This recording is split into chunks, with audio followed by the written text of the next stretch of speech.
Joining us on the line, the local product, Oso Ighodaro, Tim Ring, John Gambadoro. Oso, how are you, my friend? I'm good. How you doing? Good. Thanks for joining us again. Appreciate it as always. How important was that win last night after losing 3 straight? Man, it was huge. It was a great momentum shifter for us. Played hard, played the right way, so it was a good stepping stone. Yeah, Coach talked about that too. I mean, and a lot of guys did.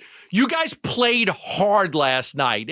Did you have to lift your game? Did everybody have to lift their game up a little bit to play a little bit harder than they had in the previous games?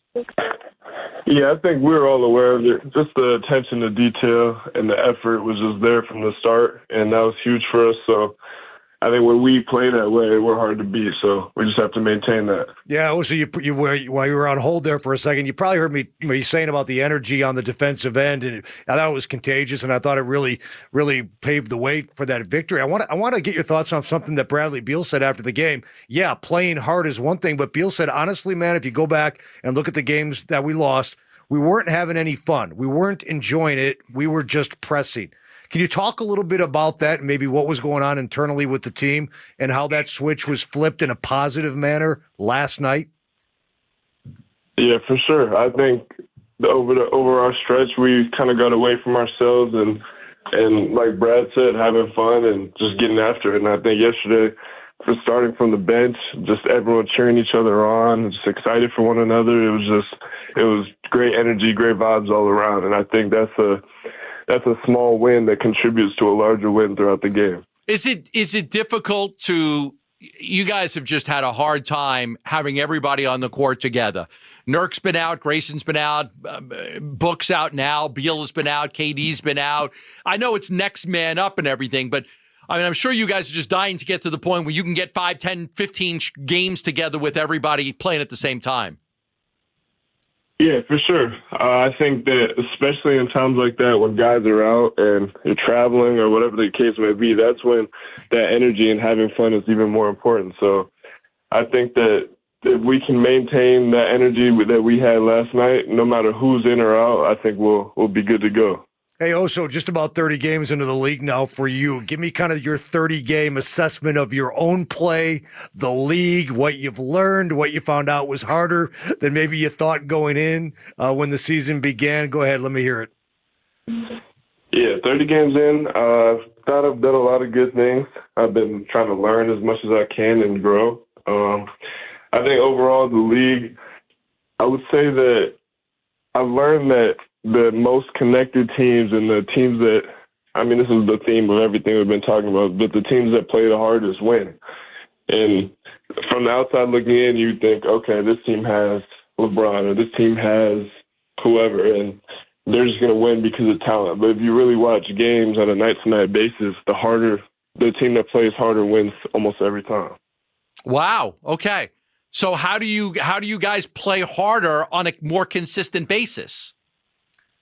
I think we hold each other accountable, and I think that, I mean, each guy does what we can control. So for me, whether I'm playing or I'm playing 5 minutes a game or 8 minutes, whatever it is, controlling my energy on the bench, trying to get other guys going. And I think that kind of feeds from one player to another, and it's a domino effect.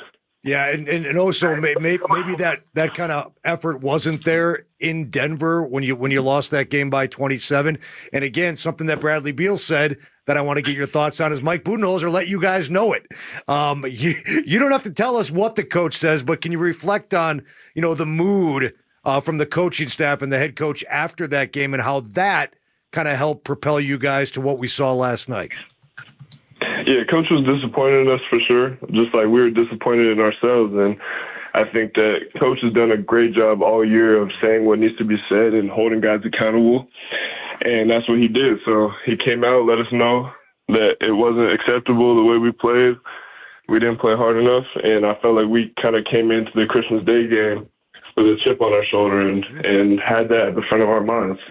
All right, now let's get to this. I would never, ever receive an accomplishment like this, but I'm going to give you your credit here because you are the 79th recipient of the Robert L. and William P. McCahill Award, the highest honor bestowed upon a Marquette student athlete.